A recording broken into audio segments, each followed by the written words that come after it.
kita betul-betul harus fokus melihat masalahnya.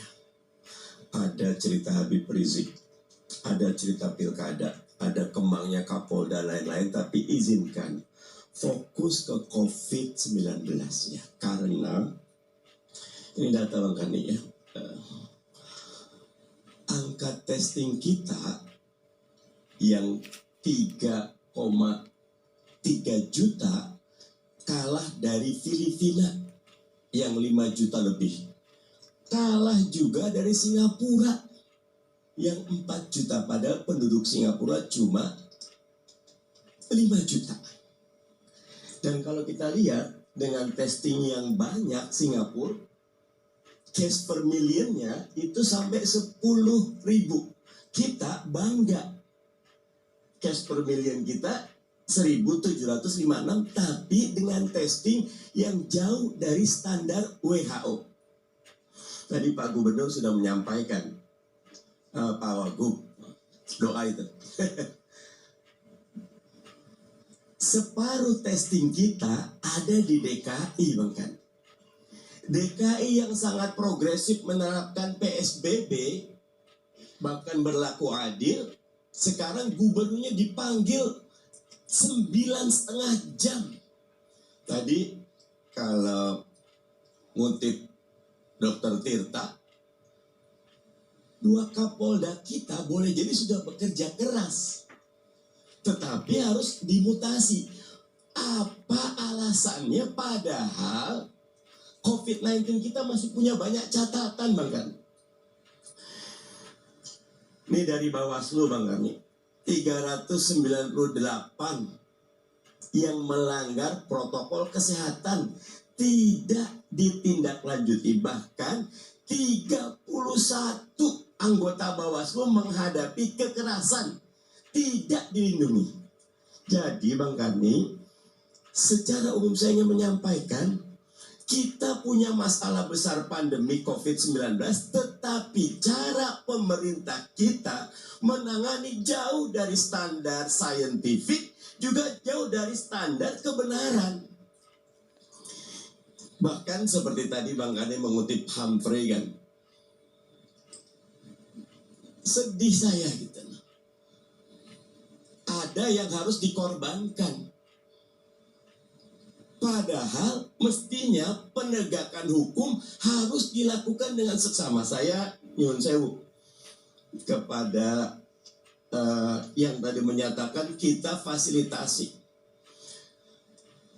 Nabi Muhammad sudah mengingatkan Bang Kani, la dororo wala diror, jangan buat kerusakan buat diri dan jangan buat kerusakan buat orang lain. Kata Umar bin Khattab, kalau ada pandemi jangan masuk dan jangan keluar. Angka kita ini Bang Kani yang harus dibuat, tadi Pak Dokter sudah mengingatkan, protokol COVID, protokol COVID, protokol COVID. Karena itu kita punya hashtag Bang Kani, wajib protokol COVID-19, bukan malah kita melakukan berbagai penyesuaian. Nunggu vaksin Bang Kani. BioNTech and Pfizer sudah 90%-an, Moderna 94%, tetapi kita punya banyak masalah untuk mengkonsolidasi keseluruhannya.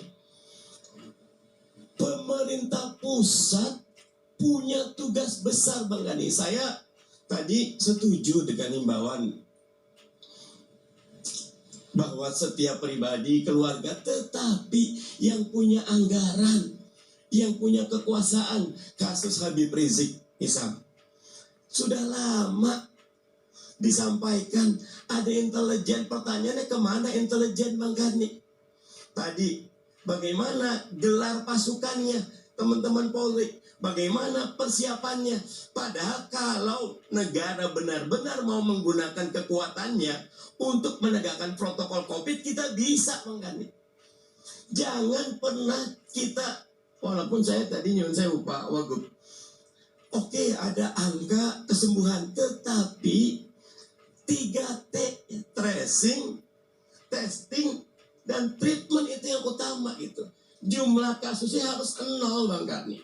Terkonsolidasi, karena yang mengkhawatirkan, Pak Dokter bisa mengoreksi saya, Sekarang klasternya sudah klaster keluarga, Bung Gani.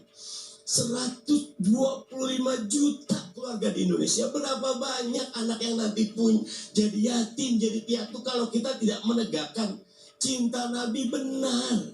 Tapi cinta yang benar itu justru ketika kita mengikut Quran. Wala taqfu ma laysa laka bihi ilmin.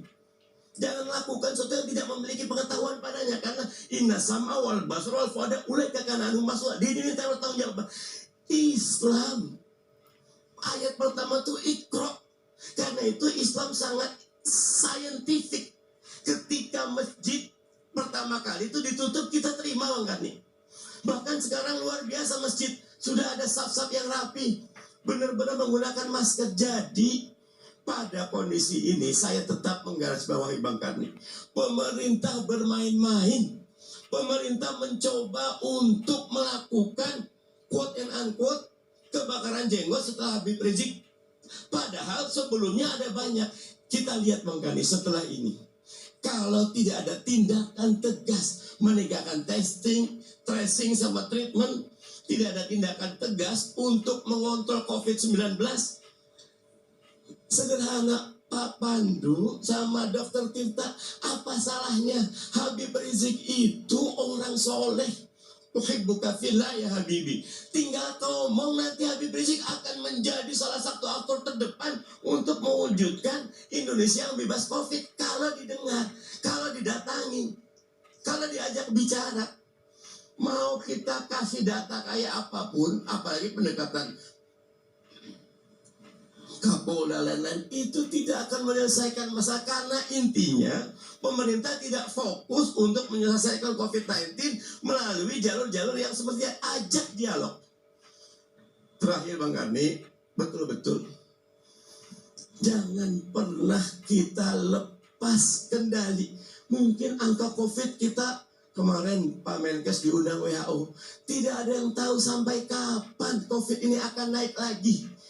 Kalau tadi saya bicara dengan Pak Dokter, first strike saja kita belum ketahuan ujungnya. Singapura sudah mulai ada second strike, Korea juga, kita masih terus naik.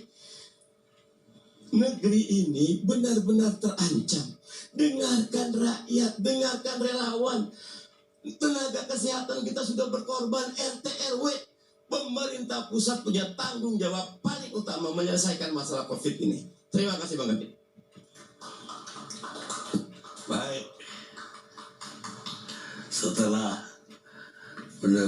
mendengar khotbah Ustadz Nusron, kita mendengar curhat Mardhani Sera. Pemirsa, pemimpin yang baik mengambil bagian kecil dari keberhasilan, tapi mengambil bagian terbesar dari kesalahan. Arnold Glasgow, pengusaha Amerika. Kita rehat sejenak.